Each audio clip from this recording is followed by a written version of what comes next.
మహాసముద్రం అంతా ఈదేస్తున్న బీజేపీకి పాపం వాళ్ళ కాళ్ళ ముందున్న పిల్ల కాలువను ఈదలేకపోతున్నారు.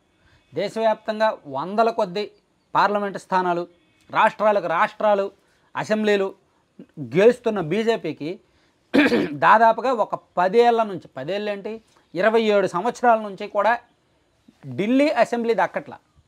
చివరిలో 1993లో అనుకుంటే వాళ్ళు గెలిచారు ఢిల్లీ అసెంబ్లీని.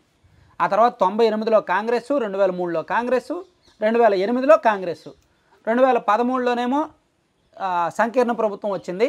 మళ్ళీ 2015లో బై ఎలక్షన్స్ జరిగాయి. అప్పుడు ఆమ్ ఆద్మీ పార్టీ గెలిచింది. 2020లో ఆమ్ ఆద్మీ పార్టీ గెలిచింది. ఇప్పుడు 2025 ఎన్నికలు జరగబోతున్నాయి. సో చివరగా ఢిల్లీలో బీజేపీ అధికారంలోకి వచ్చింది అప్పుడు 1993లో.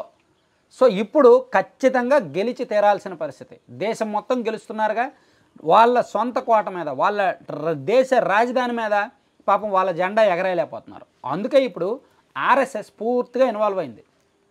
గత 2 నెలల నుంచి ఢిల్లీలో ఆర్ఎస్ఎస్ టీం రంగంలోకి దిగింది. వాళ్ళు బ్యాక్ అండ్ వర్క్ స్టార్ట్ చేశారు.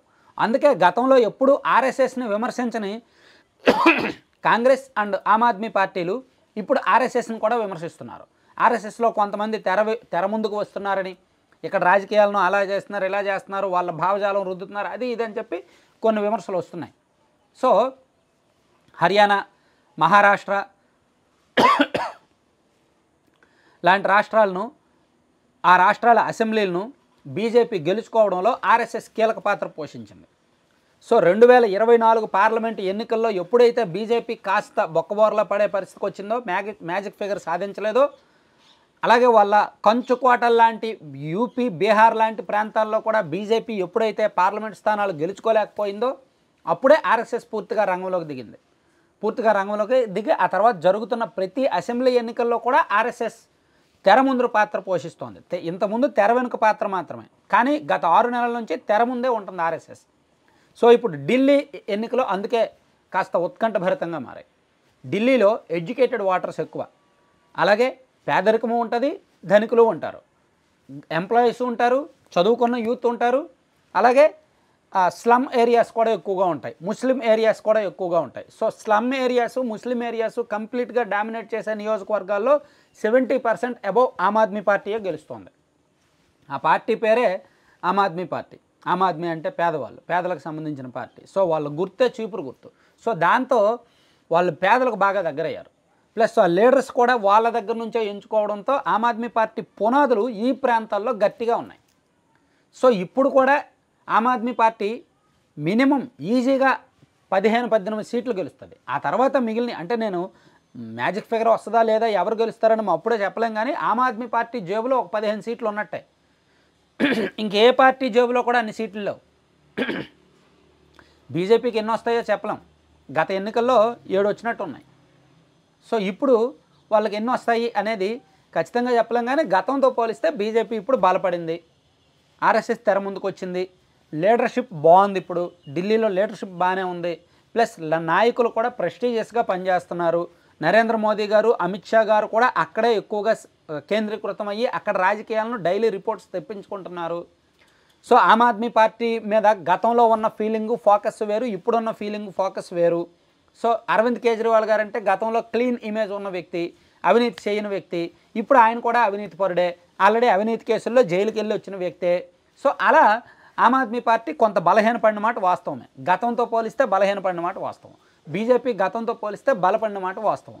సో మన సబ్స్క్రైబర్స్ ఢిల్లీలో చాలామంది ఉన్నారు, చాలామంది మనకు రిపోర్ట్స్ ఇస్తున్నారు. ఢిల్లీలో తెలుగు వాళ్ళు చాలామంది ఉంటారుగా, సో మన సబ్స్క్రైబర్స్ కూడా ఎక్కువ మందే ఉన్నారు. సో వాళ్ళు డైలీ రిపోర్ట్స్ ఇస్తున్నారు. వాళ్ళతో మనం డిబేట్ కూడా పెడతాం త్వరలోనే.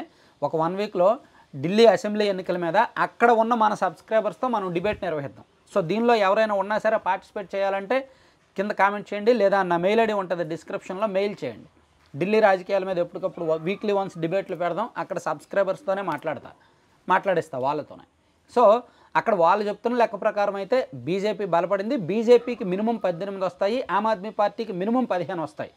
సో ఈ 15, 18, 33 సీట్లు తీసేస్తే ఇంకా మిగిలిన 37 సీట్లు ఉన్నాయి కదా, అక్కడ మేబీ ఎవరికి ఎన్ని వస్తాయనేది అప్పుడే చెప్పలేం. సో ఇది మినిమం ఫిగర్ అనమాట. అంటే గత ఎన్నికల్లో బీజేపీకి 7 వచ్చాయి. అంతకుముందు ఎన్నికల్లో బీజేపీకి 3 వచ్చాయి. కానీ ఇప్పుడు బీజేపీ బలపడింది. సో ఎంత లేదన్నా ఎంత వర్స్ట్ కండిషన్లో అయినా సరే మినిమం 18 వస్తుంది. సో లొకేషన్ మారిందని ఏమి కంగారు పడద్దు. బయట మనం స్టూడియో బయట ఏంటంటే చేస్తున్నాను, అక్కడ లొకేషన్ బాగుందని అక్కడ చేస్తుంటే సడన్గా అక్కడ పక్కన టెంపుల్ నుంచి హారతి వచ్చింది, సాయిబాబా హారతి. అందుకని లోపలికి రావాల్సి వచ్చిందనమాట. బయట అది వినబడకూడదు, వినిపిస్తే కాపీరైట్ డిస్టర్బెన్స్ వస్తుంది. సో అందుకే ఓవరాల్గా ఢిల్లీ ఎన్నికలకు సంబంధించి మినిమం అయితే ఈ 2 పార్టీలు, బీజేపీకి మినిమం 18 వస్తాయి, ఆమ్ ఆద్మీ పార్టీకి మినిమం 15 వస్తాయి. ఆ పైన ఎవరికి ఎన్ని వస్తాయి అనేది ఇంకా పరిణామాలు మారుతూ ఉంటాయి కాబట్టి చూడాలి. సో గతంతో పోలిస్తే ఇప్పుడు ఈసారి ఎన్నికలు అత్యంత ఉత్కంఠగా జరగబోతున్నాయి. ఏకపక్షంగా అయితే జరగదు అనేది స్పష్టం. సో ఫిబ్రవరి 5వ తేదీన పోలింగ్ జరగబోతోంది. ఫిబ్రవరి 8వ తేదీన రిజల్ట్స్ రాబోతున్నాయి అని ఎన్నికల సంఘం ప్రకటించింది. సో దీనికి సంబంధించి దాదాపుగా 1,55,00,000 మంది ఓటర్లు తమ ఓటు హక్కు వినియోగించుకోబోతున్నారు. 70 అసెంబ్లీ స్థానాలు ఉన్నాయన్నమాట.